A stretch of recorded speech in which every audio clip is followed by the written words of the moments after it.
രോഹിണി നക്ഷത്രം എടവൻ രാശിയിൽ നിൽക്കുന്നതാണ് രോഹിണി നക്ഷത്രം. അപ്പോൾ എടവൻ രാശിക്കാർക്ക് ഈ ശനിയുടെ മാറ്റം, ശനി മാർച്ച് 29-ന് ശനി വരുന്നത് അവർക്ക് 11-ാം ഭാവത്തിലാണ്. കർമ്മത്തിലായിരുന്നു ഇത്രയും നാൾ, അത് 11-ാം ഭാവത്തിലേക്കാണ് ശനി വരുന്നത്. അപ്പം അവർക്ക് ഇത്രയും നാൾ രാഹു 11-ലുണ്ടായിരുന്നു. ആ രാഹു, മീനത്തിൽ രാഹു നിൽക്കുന്നത് അവർക്ക് ഏറ്റവും നല്ലൊരു സമയമായിരുന്നു. ആ രാഹു ആണ് നമുക്ക് 11-ലേക്ക് കർമ്മത്തിലേക്ക് മാറുന്നത്. അപ്പോൾ രാഹു എപ്പോഴും ബാക്കിലേക്ക് പോകുന്ന ഒരു ഗ്രഹമാണ്. അപ്പോൾ ശനീശ്വരൻ 11-ൽ വരികയും രാഹു നമുക്ക് 10-ാം ഭാവത്തിൽ വരികയും ചെയ്യുന്നു രോഹിണി നക്ഷത്രക്കാർക്ക്. 2-ാം ഭാവത്തിലേക്ക് നമ്മുടെ വ്യാഴവും കടക്കുന്നു.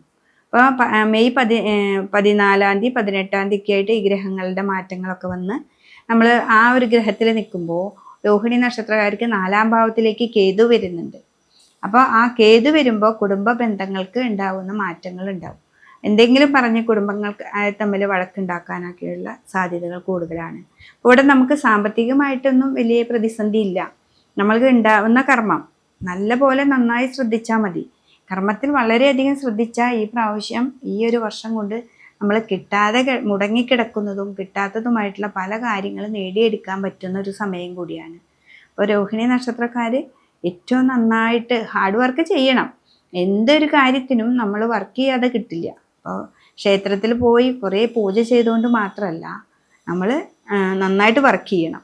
വർക്ക് ചെയ്തിട്ട് എന്തെങ്കിലും തടസ്സങ്ങൾ വരുമ്പോൾ, അതായത് ഇപ്പോൾ 4-ാം ഭാവത്തിൽ കേതു വരുന്നു, ഞാൻ വീട്ടിൽ വന്നു വർക്ക് ചെയ്യുന്നു, പൈസ കൊണ്ടുവരുന്നു, കാര്യങ്ങൾ വീട്ടിൽ വരുമ്പോൾ എന്നും വഴക്കായ നമുക്ക് ബുദ്ധിമുട്ടാണ്. അപ്പോൾ അതുകൊണ്ട് ആ കാര്യത്തിൽ വളരെ ശ്രദ്ധിക്കുക. നമ്മൾ സംസാരം വളരെ കുറയ്ക്കുക. അതാണ് വീട്ടിൽ വരുമ്പോൾ അത്യാവശ്യം മാത്രം പറഞ്ഞ്, അല്ലെങ്കിൽ എന്തെങ്കിലുമൊക്കെ കേൾക്കുമ്പോൾ അത് അനാവശ്യമായി തിങ്ക് ചെയ്യാതെ നമ്മൾ മുന്നോട്ട് പോയാൽ മതി. ഇപ്പോൾ രോഹിണി നക്ഷത്രക്കാർക്ക് ഈ സാമ്പത്തിക ഭാവങ്ങളിലൊക്കെ നല്ല മാറ്റം വരാം. വിദേശത്തേക്ക് കുട്ടികളെയൊക്കെ വിടുന്നുണ്ടെങ്കിൽ അവർക്ക് ബ്ലോക്കായി കിടക്കുന്ന ധനഭാവങ്ങളൊക്കെ കിട്ടാനൊക്കെ ആയിട്ട് സാധ്യതയുണ്ട്. അപ്പോൾ ദേവീക്ഷേത്രത്തിൽ പോവാം. ദേവീക്ഷേത്രത്തിൽ പോയിട്ട് ചുവന്ന പൂക്കൾ കൊണ്ട് അർച്ചന കൊടുക്കുക. രോഹിണി നക്ഷത്രം എന്ന് വെച്ചിട്ടുണ്ടെങ്കിൽ രാഹു ശനീശ്വരനും അങ്ങോട്ടും ഇങ്ങോട്ടൊക്കെ മാറിക്കെടുക്കുകയാണ്. 10-ലും 11-ലൊക്കെ ആയി. വ്യാഴമുണ്ട് 2-ാം ഭാവത്തിൽ. അപ്പോൾ ദേവീക്ഷേത്രത്തിൽ പോവുക, ചുവന്ന പൂക്കൾ കൊണ്ട് ചൊവ്വയും വെള്ളിയും ദിവസങ്ങൾ അർച്ചന കൊടുക്കുക.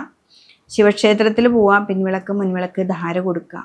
രാഹുവിനും കേതുവിനും നവഗ്രഹ ക്ഷേത്രത്തിൽ പോയിട്ട് പൂജ കൊടുക്കുക. ഇപ്പോൾ രാഹുവിനുള്ളൊരു പൂജ അല്ലെങ്കിൽ വേറൊരു പൂജ എന്ന് പറയുന്നത് തിരുപ്പതിയിലെ കാളഹസ്തിയിലാണ് നമുക്കൊരു പൂജയുള്ളത്. പക്ഷെ അവിടേക്കൊന്നും പോവണ്ട, നമ്മുടെ അടുത്തുള്ള നവഗ്രഹ ക്ഷേത്രത്തിൽ പോവുക, പറ്റത്തക്ക വഴിപാടുകൾ ചെയ്യുക, പ്രാർത്ഥിക്കുക. അത് മാത്രമല്ല, നന്നായിട്ട് നമ്മുടെ കർമ്മത്തിൽ ശ്രദ്ധിക്കുക. കർമ്മത്തിലൂടെ വല്ല വിഘ്നങ്ങൾ വരികയാണെങ്കിൽ മാത്രം നമുക്ക് ഈ പൂജകളൊക്കെ ചെയ്ത് പരിഹാരങ്ങളൊക്കെ കണ്ടെത്തി നമുക്ക് മുന്നോട്ട് പോകാനായിട്ട് സാധിക്കും രോഹിണി നക്ഷത്രക്കാർക്ക്.